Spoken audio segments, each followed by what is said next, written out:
I'm pretty sure that our last episode squashed the hope for evidence of survival benefit with the AutoPulse, but I kind of sort of left the literature on the other devices alone. So, those angry advocates out there who haven't already stopped listening to my podcast, well, maybe they could keep hope alive that there was maybe, possibly, if you squint really hard, maybe some evidence. Evidence that another mechanical compression device, maybe one that sounds like a man's name, well, maybe that device might save patients' lives. Well, if that's the case, thanks for coming back for more punishment, because we're going to talk about the literature on the Lucas device. We've got 3 studies to cover today. Stick around. We'll be right back and get into the details. What is a lighthouse? It is a tower with a bright light at the top, located at an important or dangerous place. The main purpose of a lighthouse is to serve as a navigational aid and to warn of dangerous areas.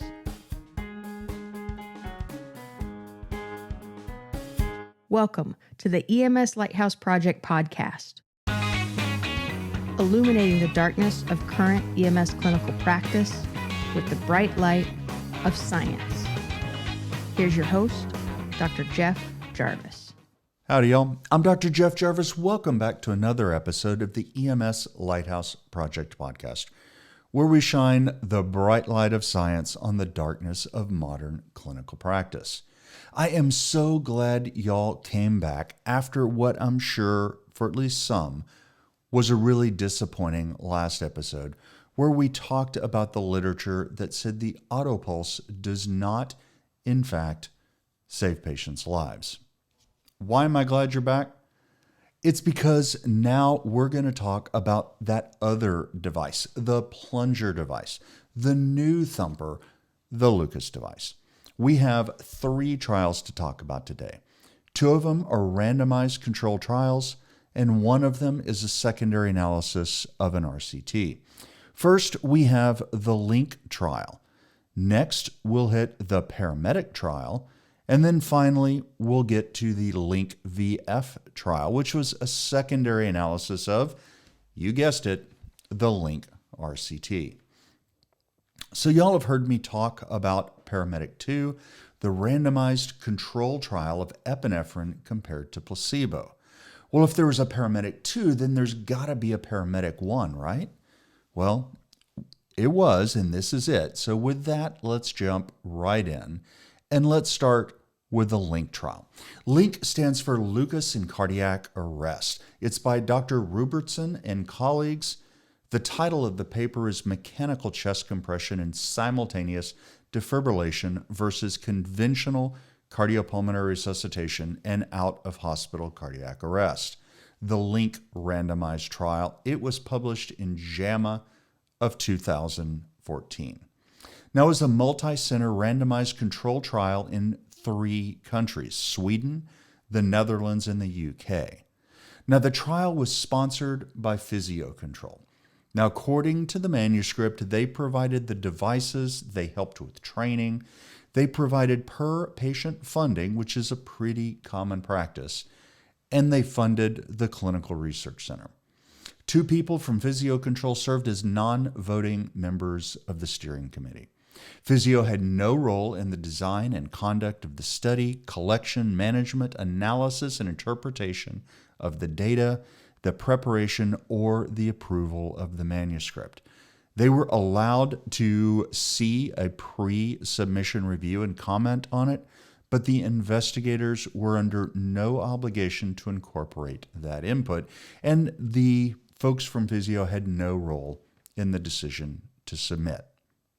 Okay, that's great. That's all from the manuscript. Jeff, why did you tell us about this? Well, I wanted to include that bit because while I feel it's important to raise the issue of industry funding of research, I really do not want to be over cynical about it. I've worked with folks from both Physio and Zoll, since we talked about them last episode, and I have always felt they've been focused on improving our knowledge and our clinical practice. Trials cost a lot of money, and that money has to come from somewhere. And especially these days, it sure doesn't look like that money is coming from the NIH or the federal government anymore. I suspect we're going to see a lot more industry sponsorship in the future, given the decimation of federal support for research that we're seeing. That is, if any funding comes at all. Now, that industry funding isn't necessarily bad, and when support is provided appropriately without influence over the study or publication of negative results, it can be helpful. I'd like to point out that all of the industry-funded studies we've covered so far have been negative, but they were published anyway, and not over the objection of the company. This is in contrast to, hypothetically speaking, let's say a pharmaceutical company that has a drug that they want to promote for treating, how about the flu? Yeah, they have a drug for treating the flu, Tama something or other. Now, if you haven't heard about that kerfuffle, I'm going to put a citation in the show notes. But basically speaking, they ran several studies, quite a few studies, but only the ones that were published were positive, meaning they didn't publish the negative ones. That's the type of industry sponsorship we should worry about. All right, now that I have that out of the way, let's get back to the LINC trial. It took place in 6 systems in 3 countries, and they enrolled patients from January 2008 to August 2012. Well, let's get to the PICO question, shall we? They included adults 18 or over who had a non-traumatic out-of-hospital cardiac arrest, and they excluded the normal groups, the pregnant patients, those with DNRs, and those for whom resuscitation was not attempted.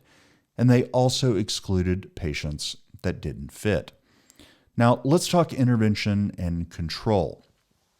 They randomized patients to 2 resuscitation algorithms.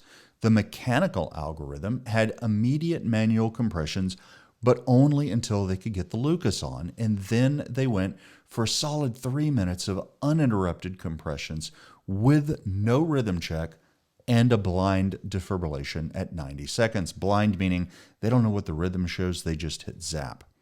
To be clear, that means they never looked at the rhythm for that first shock. Continuous compressions with the Lucas device, then 90 seconds later, charge and zap. And then at the end of that 3-minute period, they would do a brief pause for rhythm analysis and then go right back at it. Now, if that rhythm analysis shows the shockable rhythm, they hit go for another 3 minutes, and then there's another zap 90 seconds into the compressions.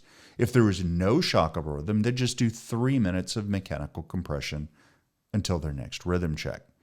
So that was the mechanical arm. The manual arm was a straightforward 30 to 2 CPR until you get an invasive airway in, then continuous compressions with rhythm checks every 2 minutes. And the zaps were only with identifiable shockable rhythms. Their primary outcome was return of spontaneous circulation at 4 hours, functional survival, that is, survival with a CPC score of 1 or 2, was a secondary analysis or a secondary outcome.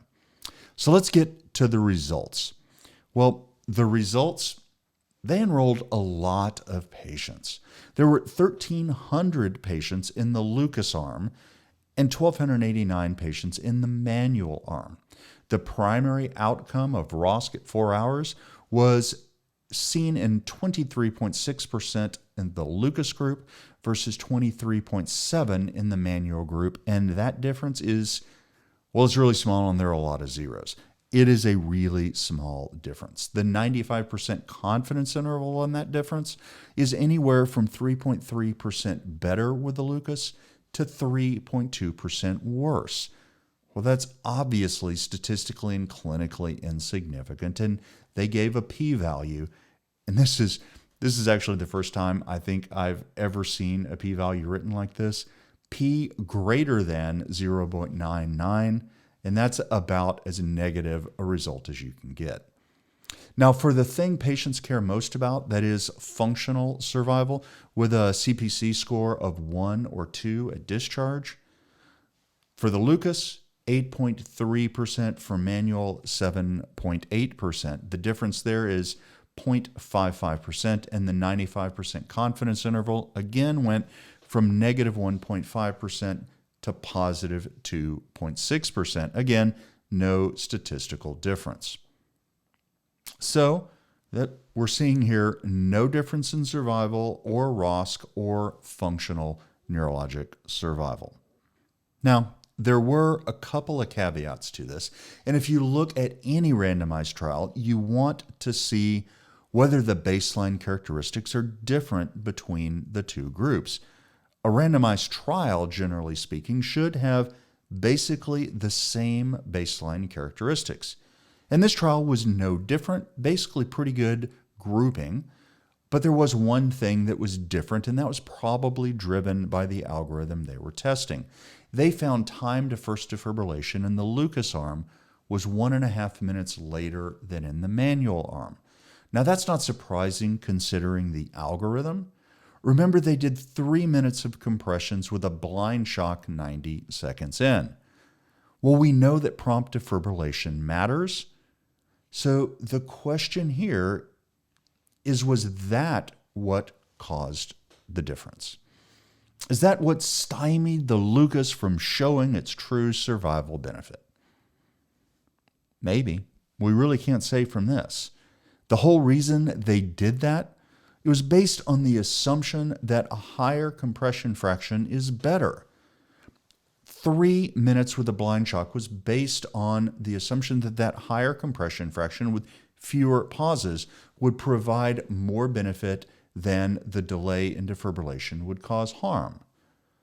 That was the assumption anyway. It's not an entirely unreasonable assumption, but it doesn't seem to have worked out in this case. Now, they also looked for adverse events, and there was no difference in adverse events, no huge increase in injuries with the MCD. So that's really good. What was the bottom line? Just like AutoPulse, no difference in survival, but the caveat is that they were not just studying the device. They were studying the device plus a different defibrillation strategy. So MCD for 3 minutes and a blind shock at 90 seconds versus the standard CPR in 2-minute cycles with shocks only after rhythm checks. Which brings us to the PARAMEDIC trial. The PARAMEDIC trial was written by Dr. Perkins and his colleagues, or conducted. And Dr. Perkins, by the way, was also the lead investigator for PARAMEDIC 2, and he writes a mean discussion, I want y'all to know. Now, I don't mean mean as in nasty, I mean mean as in really good. I love his discussions, both for PARAMEDIC, this trial, and PARAMEDIC 2, the epi one. You've just got to read these things. They are so informative. All right, so the citation for PARAMEDIC, the OG PARAMEDIC trial, is mechanical versus manual chest compressions for out-of-hospital cardiac arrest, the PARAMEDIC, a pragmatic cluster randomized control trial. It was published in The Lancet in 2015. So how did they get PARAMEDIC to begin with?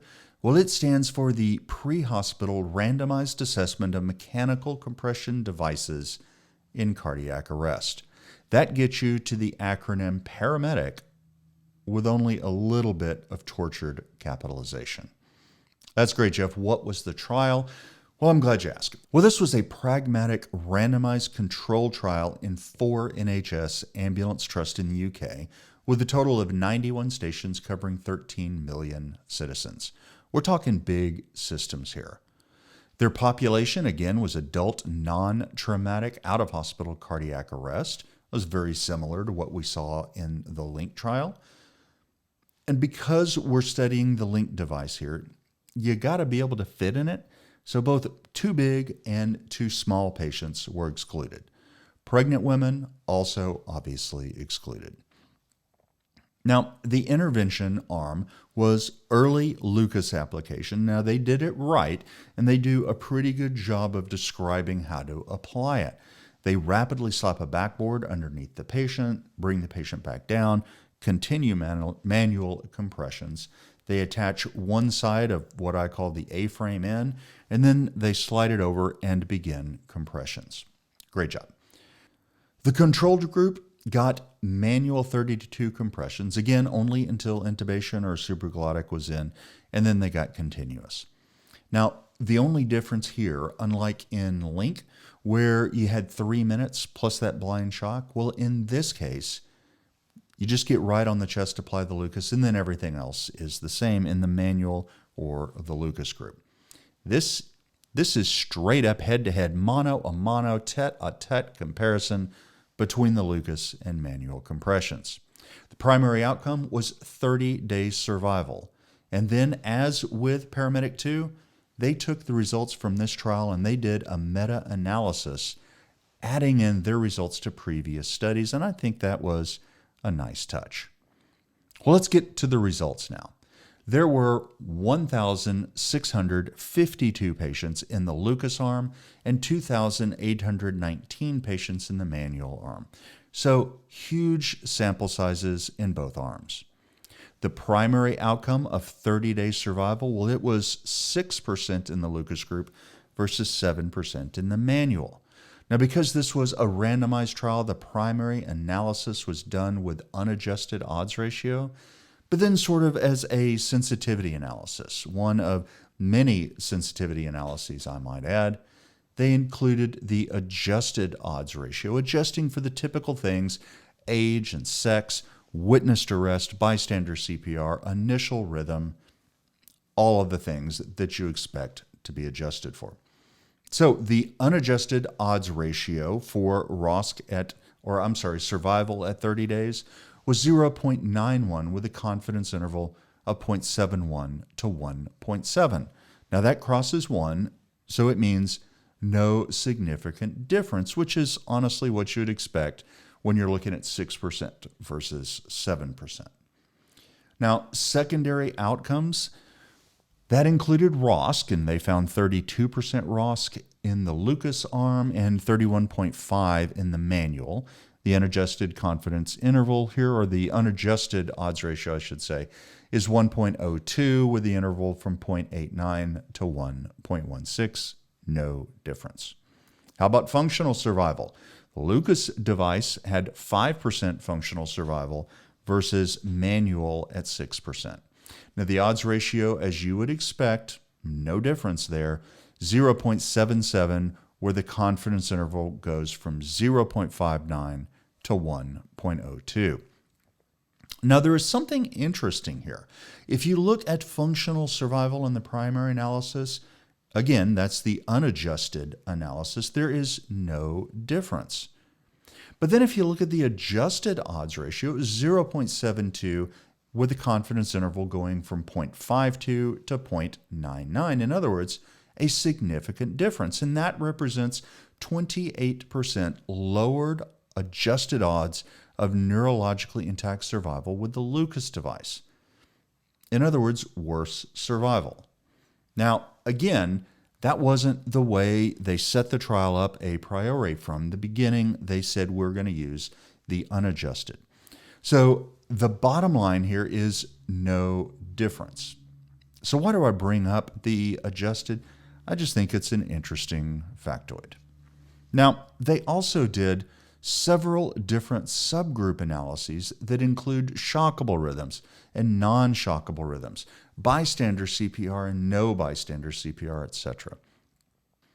Now, in those patients with shockable rhythms, meaning the patients that are most likely to live, 30-day survival in the Lucas group was 18% versus 24% in the manual group. That's an odds ratio of 0.71 with a confidence interval of 0.52 to 0.89.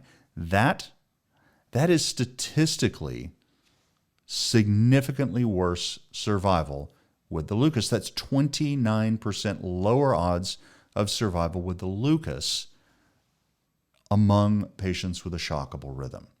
Now, to be clear, that's not the primary outcome, and I don't think that should be the primary takeaway, but it is an important finding. Now, when they looked at non-shockable rhythms, by the way, 2% with the Lucas, 1 with the manual group, no significant difference. Now, one of the other things that I think we have to discuss is how low overall survival was.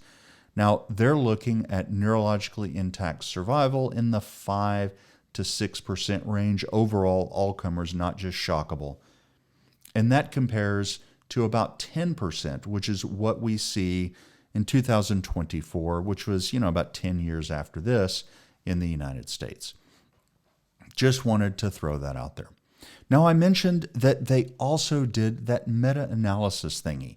They took their results and they added it to the LINC trial and then another prior feasibility study using the Lucas.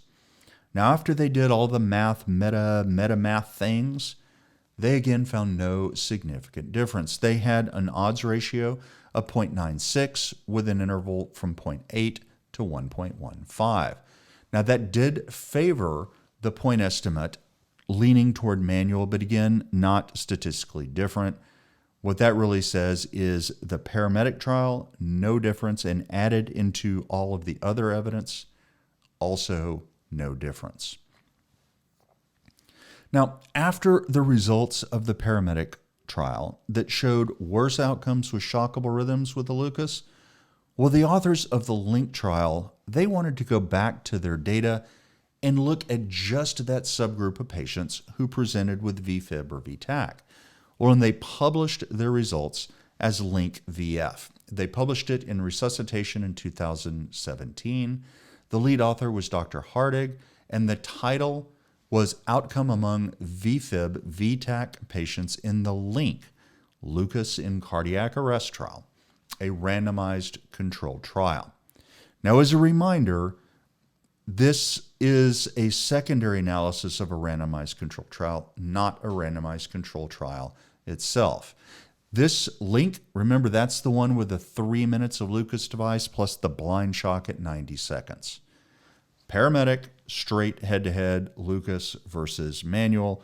LINC was the 3 minutes versus 2, the blind shock versus only looking at the rhythm and then shocking. Now, for the LINC VF, they went ahead and kept only patients in the dataset. They filtered it to just see those patients with a shockable rhythm at first analysis. For the manual group, well, that would be about 3 minutes before the mechanical group. Well, why is that? Well, that's because the group wouldn't have looked at the monitor for at least 3 minutes. That is the mechanical arm. Now, you might think that patients who are still in VFib after additional 3 minutes and 1 shock might be somehow different than those who were in VFib after that first shock. Perhaps they are more likely to survive than those who got their VF recognized early, but then shocked into a non-shockable rhythm sooner. We don't know. Just something to think about. Now, they kept the same outcomes as the parent LINC trial, that is ROSC at 4 hours and functional neurologically intact survival. So let's get to the results. They ended up with 374 patients in the Lucas arm compared to 383 patients in the mechanical arm. 46.3% of patients in the Lucas group had ROSC at 4 hours versus 49.3% in the manual group. That's a risk difference of 0.3 and a confidence interval from negative 6.7 to positive 7.4. That obviously crosses 0, and it is obviously not significant. You probably wouldn't be surprised then that the p-value is 0.94. Now, why, you might ask, why, after I have gone on and episode after episode about how I dislike p-values so much, why am I including them here? Well, because this literature is a bit older and they had not yet broken themselves out of the nasty p-value habit. So I'm going to go ahead and report it. All right, ROSC 4 hours, yeah, that's great. What about functional neurologic survival at discharge? Well, that was present in 24.6% in the Lucas group versus 23.2% in the manual group. The difference 1.4% confidence interval going from negative 4.7 to positive 7.4. The p-value 0.67, not significant, just like you would expect. Now, they also wanted to get an idea of the effect of time on device application, time to defibrillation, time to first ROSC, time to epinephrine. Basically, they found that none of that mattered. None of it varied between the two groups, except for one thing, except for early ROSC, meaning the proportion of patients who got ROSC within 10 minutes of resuscitation.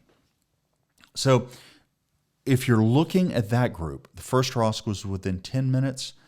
That was present in 13.9% of patients in the Lucas group and 24.8% in the manual group. That was statistically significant, and it said if you get ROSC in the first 10 minutes, you're better off with manual CPR. Now, what about ROSC after? Well, they found exactly the opposite, again, for patients whose first ROSC occurred after 10 minutes of resus. It was 29.6 with the Lucas and 14.9 with the manual. Again, significant. Now, what exactly do we do with this information? I mean, it would be nice if you knew ahead of time that you were going to get ROSC within 10 minutes. In that case, just stick to manual compressions. And if you knew ahead of time it was going to take you forever to get ROSC, well, then go to the Lucas device. Now, sadly, we don't know that ahead of time, obviously, but it's an interesting factoid, and perhaps what it is saying is those patients that are most likely to survive benefit the most from good manual CPR early on, and those who are less likely to survive might benefit from mechanical CPR. This concept of a time-dependent benefit to mechanical CPR, that has certainly influenced how I approach cardiac arrest in the use of mechanical compressions. Now, I want to be clear, it's not what this paper is saying, but it's a concept that has informed my understanding of how these devices should be used. All right, so what's the bottom line on LINC VF? No difference in survival or ROSC among those patients with VF or VT, which I might add is different than what we saw in the paramedic trial. All right, so those are the primary papers on the Lucas device. And the bottom line is that it does not improve patient survival, just like the AutoPulse. Now, I have to go ahead and hit the caveats. And I really hit one caveat hard in the last episode and the episode before it. In fact, I do it in every episode where I talk about mechanical CPR. And it's because I can hear people complaining that because this is what they always do and they don't have anyone to pry their cold dead fingers from their Lucas device. They say it's not about the patient, it's about us. Now, I could really go to town making fun of that because that's kind of an odd thing to say when you're a professional. But in this case, I actually know what they're talking about, and I absolutely agree with them. If you don't get ROSC on scene and you have to transport the patient for some reason, for the love of all that is holy, use a Lucas or use an AutoPulse. Just please don't do mechanical, or I should say, don't do manual CPR in the back of an ambulance, because when you do it, you have to do it as an unrestrained projectile in waiting. Your compressions are going to suck anyway, and it's dangerous. So there is almost no benefit to the patient of doing manual CPR during transport, and there is substantial risk to you. And like all of us, I want you going home at the end of the shift. So please use a Lucas in that case. And that's a big caveat. Overall, this is one more piece of evidence. Three more pieces of evidence that mechanical compressions did not save patients' lives. Now, I mentioned my approach to using the Lucas earlier. We do use them in our system, and the difference isn't whether we use them or not, it's when we use them. Now, we train heavily and have for years on how to apply it. Apply it in phases. Use the neck strap, use the marker, do the things. do it the right way, using all of the lessons that Dr. Levy's paper taught us from 2015. Now, that really was a great paper. And as a matter of fact, I think I'm going to cover that paper in the next episode. It's a great quality improvement process paper that shows how to apply the Lucas and how to train on it to improve application. Now, I think the benefit of the Lucas is when you apply it later in the resuscitation, after you've already gotten almost all of your most likely survivors back with good manual compressions and early defibrillation. So I think that the evidence to date says there is no survival benefit to patients, and perhaps we should focus on high-quality manual CPR, at least early in the resus, and then perhaps not really supported by the literature, but just perhaps, the pragmatic benefits of mechanical compressions, that is, easing the strain on people's back, easing the manpower requirements, the cognitive offloading, easing of the fatigue, and most importantly, provider safety during transport. Maybe later in the resuscitation, those benefits become more important than avoiding the implementation delays and the migration and the marathon CPR you see with mechanical compressions. Anyway, that's just my opinion.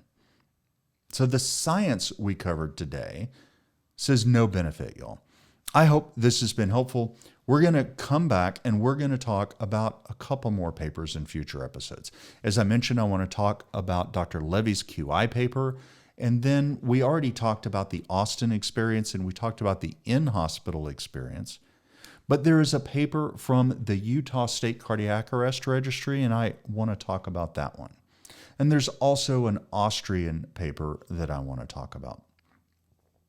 Oh, and there's a paper from Morgan and colleagues that came out in 2023 that describes the prolonged pauses and what we here in Fort Worth call marathon CPR. That's when you let the continuous compressions of the Lucas go on for a long, long time without checking for a rhythm.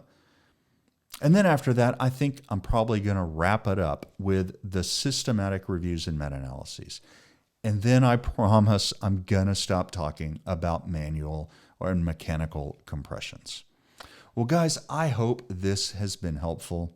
As always, thank you for listening and thank you for taking care of your communities. Take care, y'all.